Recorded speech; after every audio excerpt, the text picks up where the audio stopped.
divine order. Hey to all the beautiful ones out there.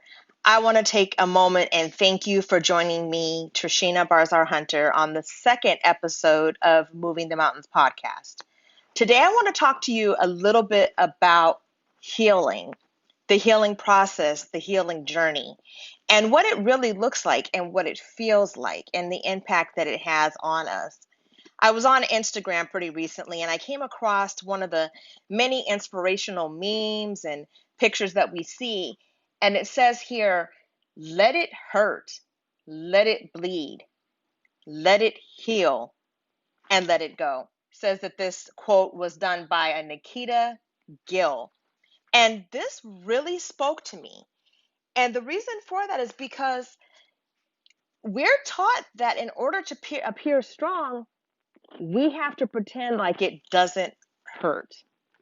In order to appear successful, we have to act like everything's okay, or that, our wounds aren't still harming us, that our pain isn't real, that everything is simply okay, when that's not the case. For everyone listening right now, your circumstances, what's hurt you, what you've been through, is completely different. No two of us have the same exact journey or the same exact story to tell about what they've been through or what we've been through. In my personal case, I went through 5 brain surgeries in a period of 5 years. During that same time, I had septic shock. During that same time, I had 2 strokes and 3 breast reconstruction surgeries. And the one thing that I learned is that pain is definitely real. And pretending that it's not real, pretending that it doesn't hurt, does not speed up the healing process. Denial of the pain, denial of your wounds, denial of the things that hurt you don't help you move forward. They don't help you heal. You have to allow it to hurt for a moment. You don't have to spend years dwelling on the same hurt. But it's okay to take a moment, to take some time to feel what hurts you, whether that's physical pain, whether it's emotional pain, mental trauma. It is okay to take a period and let it hurt, to feel it. You're human. None of us are robots. So let the hurt linger for a moment. Certainly not a suggestion to dwell on it, but let it hurt. Sometimes in life, it's gonna bleed. It's messy. It's not easy. It's troublesome.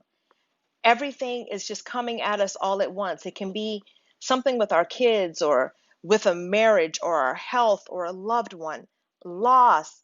Especially right now, we're dealing with COVID-19, and so many people have lost loved ones or have loved ones in the hospital that are fighting for their life right now, or people that can't get their medical care because of the overwhelming impact that it's had on our health care. But nobody has to pretend that it's all okay. Let it hurt. Let it bleed. And if you've ever had a wound or a cut or anything of that nature, you'll notice that the bleeding stops when the bleeding's ready. You can pack it with gauze, you can dress it up, you can cover your wound and bandage your wound, but the bleeding stops when the bleeding is ready. You don't have control over that. No one does. You have control over reactions to that, but it's okay to feel it.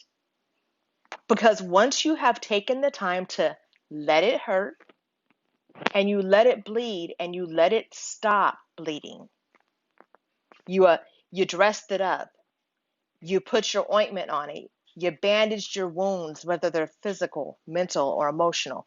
You bandaged them all up, and finally the bleeding stopped. Then you can actually begin the healing. Then you can actually focus on letting it go. When I was going through all of my trials, going through all of my surgeries, I had friends that would tell me things like, don't tell people how bad it is. You don't want to make people feel bad. You don't want to lower morale. You want to make sure that you're upbeat at all times. And truthfully, being upbeat at all times, pretending everything is okay when you're dying inside or you're physically struggling with your health or even your emotions, and pretending everything okay is exhausting. And many of us are exhausted and worn out simply because we spend so much of our time, effort, and energy pretending that everything's okay or pretending that we're somebody that we're not. It's not to say that everybody needs to know all the details of whatever it is you might be going through, but to say that it's okay not to be okay. It's okay to admit it hurts. There's nothing that says you have got to be strong all the time.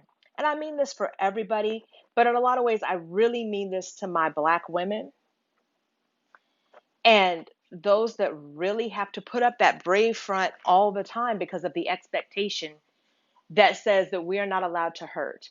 We're not allowed to feel pain. We're not allowed to let it bleed. We're just supposed to skip the let it hurt. We're supposed to skip the let it bleed and go strict to let it go.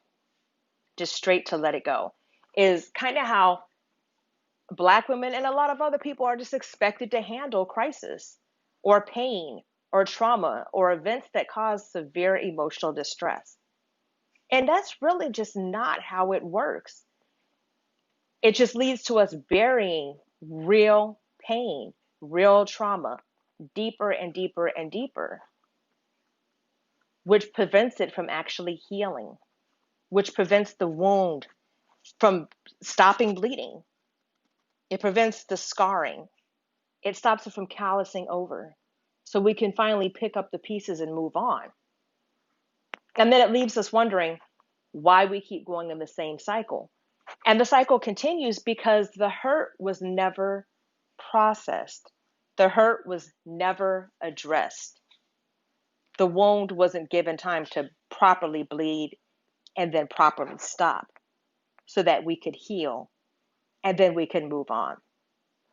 So I just wanted to give that message to you all today. It's Wellness Wednesday. It's the 1st of July, and all of us are going through a lot right now. This is a very heavy time, and nothing says you have to be A-okay. Nothing says you have to pretend to be strong for anybody. Most of us have children, and yes, we're putting on a brave front and we're staying strong for our kids. But it's okay if you hurt, because there's a lot of people hurting all over the world right now for a number of different reasons. And the bleeding will stop once the wound has been handled the right way. And then you can begin to actually heal. Take a moment and process your feelings, process your hurt, process whatever it is you're going through. And how you process might be different than someone else. I certainly hope that you're not using any self-destructive methods to do so, but take the time to feel what you're feeling. And for you, what you're feeling right now might not be hurt. It may be anger. It may be sadness. It may be frustration. But whatever that is that you're feeling, let it happen for a moment. Give yourself time to feel and process that feeling. If it needs to bleed, let it bleed a little bit. Allow yourself to process through it. Allow it to heal so that you truly can pick up and move on. Don't forget to take the time for your self-care. Spend a little time getting to know you every day. And ask yourself how you feel about whatever it is that's hurting you, whatever it is that's bothering you. Once you've done that, you're going to find that you're able to see the world a little differently because you've processed the pain and you've given yourself the opportunity to work through it, to feel it, to let it heal, and to move on. I want to thank you for taking the time to listen with me today. I appreciate your time and your attention to anything that I've had to say. If you like what I'm hearing, please like it, comment, share it so that someone else can be touched by this information and maybe it can be a light for them as well. You can find me on all social media platforms. My website is www.movingthemountains.net. I am Moving the Mountains Coaching on Instagram, and I am Moving the Mountains Coach on Facebook. And I apologize, it is Moving Mountains Coach on Facebook and Moving Mountains Coaching on Instagram. You can always reach out to me. I'm still providing complimentary coaching sessions and transformational assessments. I am here to provide a service to you. Don't hesitate to reach out. Subscribe, like, comment, share. Thank you for your time. And remember, every mountain can be moved if you are willing to take the first step.